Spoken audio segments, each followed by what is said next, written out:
Escala en París, Braulio Moro. Bienvenidos a Escala en París, un programa de Radio France Internacional en colaboración con la televisión France 24 en español. La conquista del llamado Nuevo Mundo en el siglo XVI representó una convulsión para los pueblos originarios de esa parte del mundo, pero también para los conquistadores y sus sucesores. Una de sus consecuencias más trascendentales fue la utilización del latín como correa de transmisión, como un medio de dominación y de imposición cultural. Nos acompaña hoy Sergio Gruszynski, profesor de Historia de la Mundialización Ibérica, autor de más de una docena de libros sobre la materia y que acaba de publicar un libro apasionante, Quand les Indiens parlaient latin, cuando los indios hablaban latín, distribuido por la Ediciones Fayard. Sergio Gruszynski, bienvenido de nueva cuenta a esta Escala en París. Un placer tenerlo de nueva cuenta con nosotros. Muchísimas gracias por otra vez recibirme. Es un verdadero placer. Sergio Gruszynski, la historia del uso del latín fue una de las consecuencias más importantes de la conquista de la llamada Nueva España, de la llegada de los españoles. Yo añadiría sencillamente de la escritura alfabética. Y de la escritura alfabética. O sea, es el proceso de alfabetización, o sea, fue, digamos, el arma esencial de la conquista española. Claro, pero representó un doble choque. Un choque para los vencidos en ese momento, la población de Mesoamérica en este caso, pero también un choque para los hispanos, los conquistadores, porque era adaptarse a un lenguaje y a idiomas que uno y otro no conocían. Exactamente, pero al mismo tiempo estos invasores estaban creando un sistema colonial. Y sin la escritura alfabética y sin todos los conocimientos que supone el latín, esta sociedad nunca hubiera existido. Este lazo colonial que se hace por medio del correo, el correo oficial, el correo real, mercantil, es un elemento, es el cordón umbilical de la colonización. Sin escritura no hay colonización de América. Sin duda alguna, la utilización del latín durante la conquista es una cosa poco conocida en todo caso por los que no somos historiadores.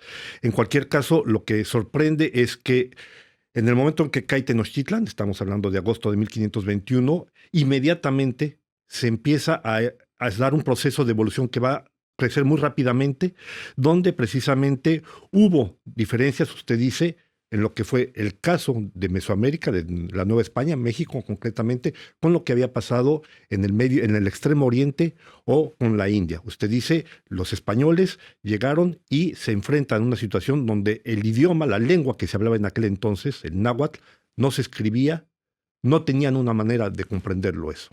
Exactamente. Y al mismo tiempo, frente a esa situación lingüística del mundo amerindio, ellos tienen el desafío que no tenían en Asia o África de crear la primera sociedad colonial europea.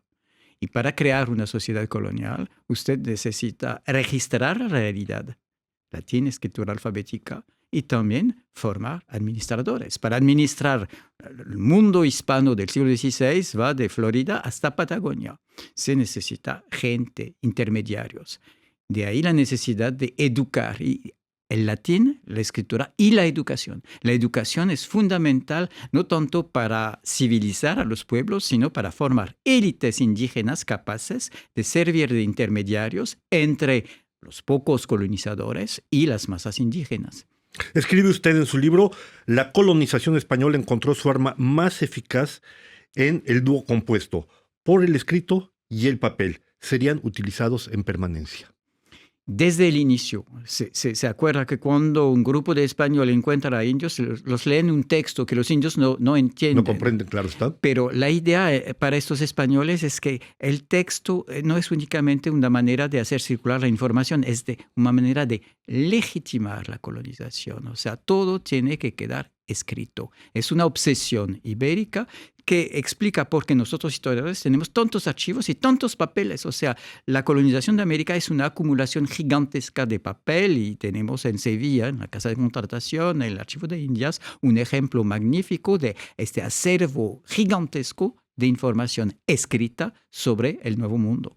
Esa información, hay que recordar, se da, como usted lo plantea en su libro, a partir de la presencia de los franciscanos, que llegan a México, que empiezan a introducir precisamente el latín y el castellano, el castilla en aquel entonces, pero que no se dirige a cualquier sector de la población, se dirige a lo que podríamos llamar los descendientes de la élite de gobernadores de Tenochtitlan y de los alrededores, que habían escapado a la masacre que fue la conquista de Tenochtitlan. Sí, y muchas veces nosotros olvidamos de que la sociedad indígena, todas estas sociedades, también en Perú, son sociedades estratificadas, o sea, tienen clase media, tienen pueblo y tienen una nobleza.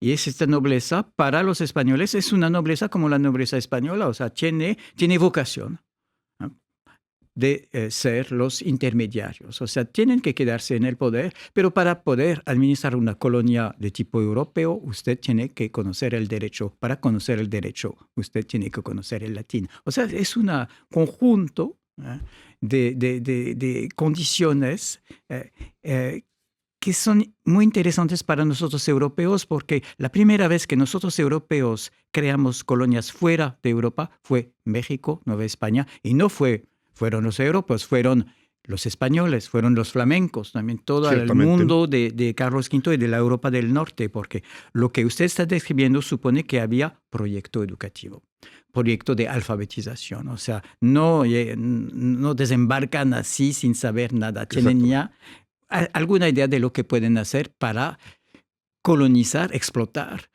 espacios gigantescos, que son los espacios americanos. Y una cosa que llama mucho la atención es la velocidad a la que esto va a desarrollarse. Según lo que usted narra en cuando los indios hablaban latín, es que ya para el 1530, o sea, estamos hablando apenas 9 años de la caída de Tenochtitlan, se había ya, usted dice, establecido una comunicación oral aceptable entre maestros, es decir, los franciscanos, y los alumnos, que eran estos descendientes de los gobernantes de Tenochtitlan. Bueno, una velocidad... Apenas una década. Exactamente. Ahora, el proceso, digamos, es tan rápido como lo que yo llamo la colonización digital o numérica, lo que estamos viviendo. Hay que calcular una generación para pasar de un sistema para otro. Y son los jóvenes indígenas educados con el latín, la escritura alfabética, que fueron después los adultos que sirvieron de intermediarios. Entonces, hay una fractura que podemos también observar en América Latina o en Europa, ¿no?, entre los padres que no saben nada de la escritura, nada del latín, y sus hijos jóvenes que ellos sí saben manipular la escritura alfabética y el latín. Y eso es muy importante también para entender la facilidad de la colonización, establecer una fractura entre hijos y padres. Fractura que tenemos ahora en nuestros mundos entre los viejitos como yo y los jóvenes que viven ya en otro mundo.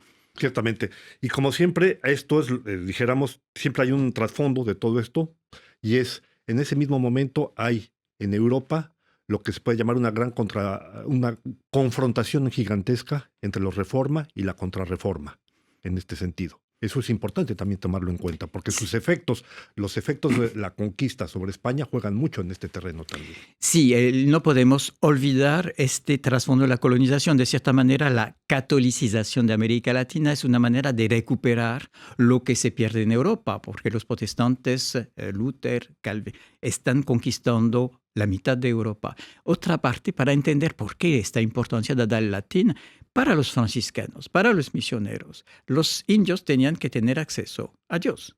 Para tener acceso a la divinidad católica o cristiana, había que conocer el latín, poder leer la Biblia en latín. Y eso es fundamental para entender este mecanismo de aprendizaje que no es únicamente puro humanismo renacentista, es también dar a los indios, abrir la puerta para que ellos puedan acceder al Dios de los cristianos, de los invasores. Es un elemento que hemos absolutamente perdido de vista, pero que es muy importante para entender esta importancia. El latín es la lengua del Dios cristiano, del Dios europeo. Y eso no se da solamente in situ, quiero decir, no solo en Nueva España, sino que muy rápidamente, después de la conquista, de la caída de Tenochtitlan, 10 años después, ya empiezan esta gente que viene de la élite que gobernaba Tenochtitlan, empiezan a viajar a España y también empiezan a conocer otra parte del mundo. Eso es otra dimensión importante que se olvida también o que se minimiza. O sea, estos intercambios, este vaivén entre indios de las élites que descubren, como los turistas latinoamericanos ricos hoy en día que descubren España, que descubren Roma y que después regresan con objetos, con ideas y con una visión de lo que es Europa. Es muy importante en la revolución mental, o sea, estas élites indígenas tienen una idea más o menos de lo que puede ser México, pero también tienen una idea de lo que puede ser otro país del otro lado. Da horizontes que son los horizontes de un mundo ya globalizado. En este terreno, Sergio Grushinsky, el crecimiento de la población que está hablando ya latín, estamos hablando de la población de la Nueva España, de este segmento de la élite que había quedado, lleva a que se les conozca como los novi hominis y también los novis christiani, ¿no? Nuevos hombres, nuevos cristianos. ¿Qué significa esto concretamente? Porque no solo aprenden, también son una correa de transmisión y de información y de aprendizaje para el resto de la población de la Nueva España. Bueno, no únicamente son aculturados o colonizados a través del latín, son gente que recupera, se apropia del latín. Y ellos mismos se califican de hombres nuevos, utilizando el adjetivo en latín novi. Estamos en la época del renacimiento, o sea, de las cosas que renacen. Y eso es importante, la capacidad de estos indios de reaccionar a la colonización alfabética creando obras en latín, obras en náhuatl, apoderándose de la escritura alfabética. Eso me interesó mucho en el libro. O sea, no quedan pasivos estas élites. Saben que a través del latín, la escritura, pueden disminuir el peso de la colonización y también recuperar una gran parte de su pasado escribiendo los libros, las crónicas sobre el mundo prehispánico. Más o menos todo lo que sabemos del mundo prehispánico proviene de textos escritos en gran parte por estos indios o con la colaboración de estos indios. Es una cosa más que apasionante. En 10 segundos, si está usted tan amable, una pregunta obvia. ¿Por qué desaparece el latín después? De manera breve. El latín desaparece porque estas élites indígenas latinizadas desaparecen en medio de las élites criollas o coloniales. Siglo XVII, XVIII ya hay la relación estrecha que existía entre masas indígenas y élites caciques desaparece porque estos caciques prefieren Europa, prefieren la aculturación, la hispanización, lo que hace que el fenómeno ya casi no se ve, no aparece en el siglo XVIII. Pues apasionante el libro en realidad. Gracias por haber estado con nosotros, Sergio Grushinsky. Yo recuerdo que usted es el autor de Quand les Indiens parlaient latin, cuando los indios hablaban latín, publicado por Ediciones Fallar, que próximamente esperamos sea publicado también en español. Le agradezco una vez más su presencia en esta escala en París. Muchísimas gracias por sus preguntas. Muy amables ustedes. Esta es la última ocasión en que yo estoy presentando Escala en París. Ha sido una aventura que he seguido aquí desde hace 7 años, cuando surgió este programa. Una aventura que me ha permitido a mí entrevistar a gentes de muchos horizontes y de diversos puntos del planeta. No me queda sino agradecerles a todos ustedes el haberme abierto las puertas, sea de su radio, sea de su televisor, para intercambiar estas informaciones. Al equipo que me siguió en estos años, sea de la técnica, sean los productores, su paciencia y profesionalismo, también les agradezco mucho. Gracias de nueva cuenta y no lo olviden, la próxima semana tienen ustedes una nueva cita aquí en otra Escala en París.